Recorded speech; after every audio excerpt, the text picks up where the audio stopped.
Cool Pranks Man here. Do a video, something a little different, give you a little insight of what I do off camera. I work on people's cars, and every once in a while I get a job that kind of stands out. I've been working on this 2000 Grand Marquis, been doing some major work to it for the customer, and one of the things that I'm doing stands out. Well, two things. I'll get to the other thing later. Frame repair. Do a lot of frame repair on these newer cars. Newer cars, I can do the frame repair because the metal's thinner than the old cars. It's not like this thing has a couple of I-beams like a 1/4 inch thick running down the frame, but I can fix them. Metal's around a 1/16 of an inch thick. That's in major frame areas, and that's what I'll be repairing, and I'll show you what I'm doing. Turn the camera around.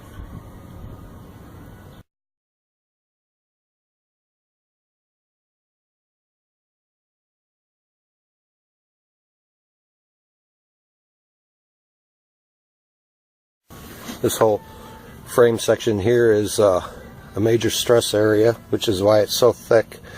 It's where the main body mounts to the frame, and it comes from the engine out to the kick panels.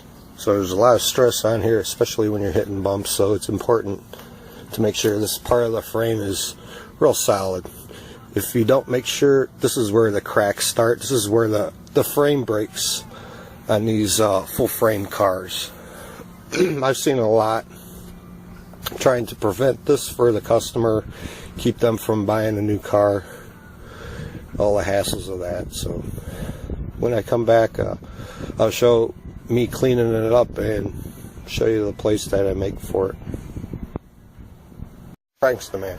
Before I do any kind of frame work, I go and get a box of Kraft macaroni and cheese to eat it because it's wholesome and goodness. Plus, I need the cardboard for templates. Good. Okay, I got the first template made. Hopefully you can see. Not too much glare. Oops. Comes in there is the bottom piece. If it's in there, I'll bend it. And then for the metal, guess what that's off of? Same thickness. So, second piece coming. Okay, I got the second plate made. Let me show you how it goes in there. I made an outline. The general area where the plate will be sitting, I'll be sitting it in here. These cut marks will be welded up to prevent cracking. I'll be welding along here onto this plate on the weld all the way down. I'm going to leave it overhang for the curve, so after I get this area welded up on top, I beat this over onto this plate. This plate I'll weld in first, but that's the plan. Okay, so I just told you how I'm going to be welding the plate in.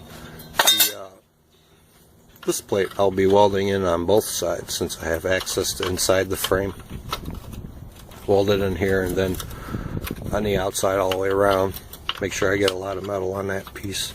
Let's talk about prep work and know what you're welding.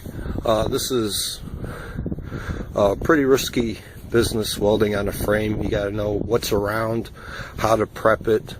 Say for instance, if you look above, these are fuel lines.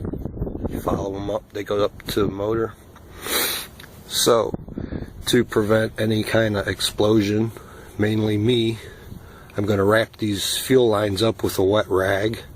And as for prepping the frame, you notice where I got the blocks at. What this does is it'll sag the front end. It'll sag no matter what. That's part of how they design the cars. But if you look at the the gaps on the door. It's tight down here and it's opened up on the top here. That's not because of the damage. That's how the car is designed. If you look onto the other side has the same gap. It's opened up on top and then skinny on the bottom. So that's just a natural droop when you do the framework. Welding on the frame, you want that frame droop. So when you set the car back down, it'll settle down and flex back to where it needs to be. So I'll be back when I get the bottom plate welded in and this plate welded in, and I'll show you the end result. Hopefully I don't explode because of the fuel lines. First piece welded in there. Welded it on the inside and outside, so listen. Solid as can be. Underneath. It's not pretty, but it's solid. Try getting your fat head in here with that helmet and try to see what you're welding. It's a skill all of its own. So, okay. Okay, I got the framework all done. Let's give it a test. See how it sounds. You'll notice a difference if it's weak. It'll not make a thug. So.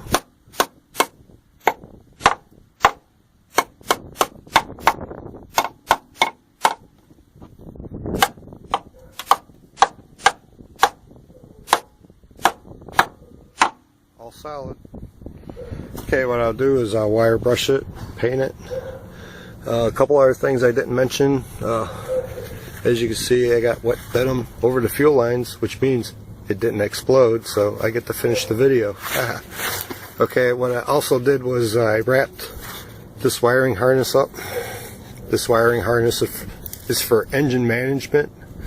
Engine management is usually on the passenger side coming through the firewall, so that way I don't have any hassles. I cut the fender in half. I'll use a plate to reattach it, so I didn't have to mess with the fuse boxes or relays. Also, whenever you're welding on the frame, you want to disconnect the battery. That way you don't get any feedback to the battery. You don't blow the battery or blow the diodes in the alternator. And that concludes this video. Have any questions? Leave a comment, share it, like it, hate it, and subscribe. And part 2's coming up on the other major repair on this car. Pretty much remove, replace, but a little insight on how the parts are made. Thanks, man. Bye.